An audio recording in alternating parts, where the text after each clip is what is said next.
ہم دیوار کے پیچھے کھڑے ہیں اور آسمان نظر میں لانے کی جستجو ہے۔ بند گلی میں ہیں مگر نگاہیں منزل پر جمانے کی کوشش۔ ہم مسدود راہوں کے مسافر ہیں مگر زاد سفر ہاتھ نہیں۔ دہائیوں سے نازک دور سے گزرنے والی مملکت پر اب جب اصل نازک وقت پڑا ہے تو کوئی سمجھنے کو تیار ہی نہیں۔ گردش ایام بدل گئی، ہند سے بدل گئے، تاریخ بدل گئی مگر حالات نہیں بدلے۔ وطن عزیز اگر مگر میں گھر چکا ہے، سوالات خدشات کا روپ دھارے سامنے آ کھڑے ہیں۔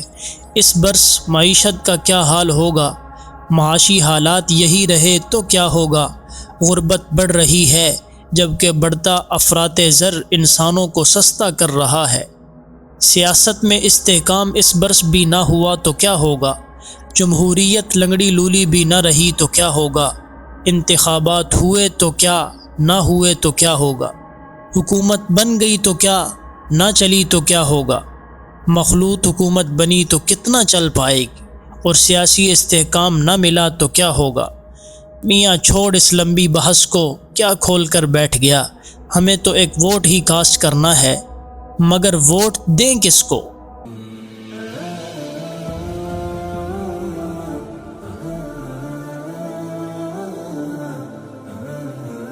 ووٹ دینے کی از روئے قرآن و حدیث چند حیثیتیں ہیں۔ ووٹ دینے کی پہلی حیثیت شہادت کی ہے کہ ووٹر جس شخص کو اپنا ووٹ دے رہا ہے اس کے متعلق اس کی شہادت دے رہا ہے کہ یہ شخص اس کام کی قابلیت بھی رکھتا ہے اور دیانت دار اور امانت دار بھی ہے۔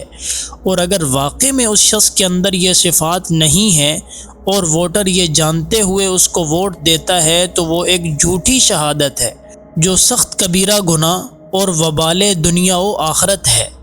جس حلقے میں چند امیدوار کھڑے ہوں اور ووٹر کو یہ معلوم ہے کہ قابلیت اور دیانت کے اعتبار سے فلاں آدمی قابل ترجیح ہے تو اس کو چھوڑ کر کسی دوسرے کو ووٹ دینا اکبر کبائر میں اپنے آپ کو مبتلا کرنا ہے۔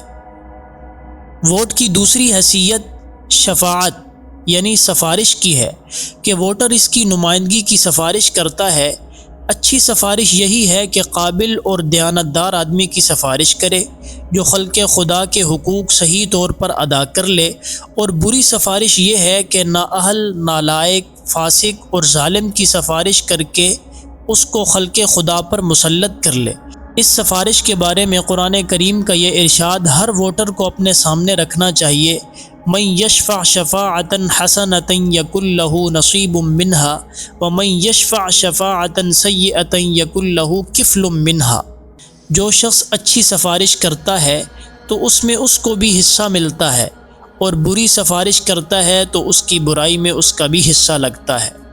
ووٹ کی تیسری حیثیت وکالت کی ہے۔ یہ وکالت ایسے حقوق کے متعلق ہوتی ہے جس میں اس کے ساتھ پوری قوم شریک ہے۔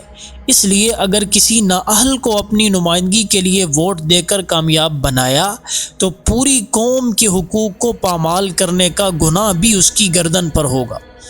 ان تینوں حیثیتوں میں جس طرح نیک صالح قابل آدمی کو ووٹ دینا موجب ثواب ہے، اسی طرح نااہل غیر دیانتدار کو ووٹ دینا یہ موجب گناہ ہے۔